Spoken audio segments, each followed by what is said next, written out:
What's up guys, it's Bucky. Welcome to your 29th Java tutorial, and I'm going to make a real quick tutorial this time by a request.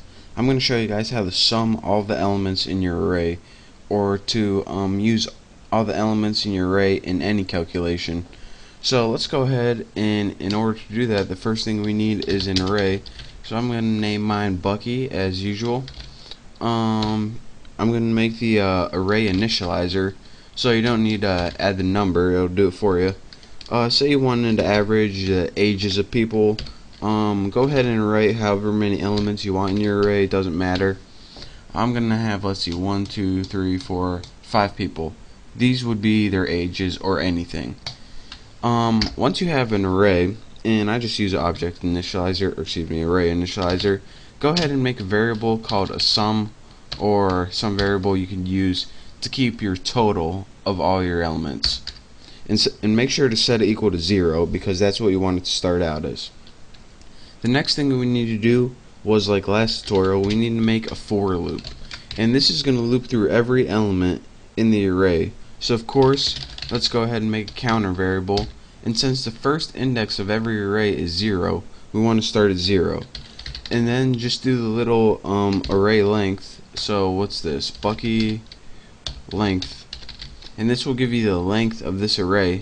That's the trick I told you guys how to do last time. And then go ahead and increment it by 1. After this, and you don't really need these curly brackets since it's only one line, but you want to take the sum and you want to add the previous number to it. So let's go ahead and do that. And what this is going to do is take whatever the value is and add it to the sum. So first it's going to take 21, add it to 0, 16 added to 21, 86 added to that, 21 added to that, 3 added to that. And it's going to go through and store all of these values added together in the variable sum. So then, once we have all that, all we have to do is output it on the screen.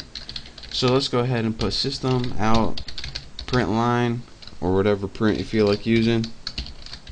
And then let's go ahead and write the sum of these, might as well spell it like that, numbers is, and then let's go ahead and write our sum variable, and this should be it. Hopefully it works. There we go. And let's go ahead and run this, and if it works, actually I forgot to put space right there, but the sum of these numbers is 147 right there. And again, it displayed it like that because I forgot to put a space right there. And if I do, it gives us our correct. The sum of these numbers is 147. So that again, to recap one last time, go ahead and do your housekeeping like this. What you do if you want to use all these numbers in calculation, and again, you don't have to get the sum, you can multiply them together or anything like that. Just take a variable and just loop through your entire array using your for loop that I told you last time, and use your neat little math trick that I told you before to, in this right here, this will loop through each element in your array and get the value of it. So that is how you use this neat little summing of the elements of an array trick to get the sum or any other calculation you want when looking at your array. So thank you guys for watching. Hopefully now you know how to sum all of the elements in your array. I hope to see you next time, and don't forget to subscribe to my channel.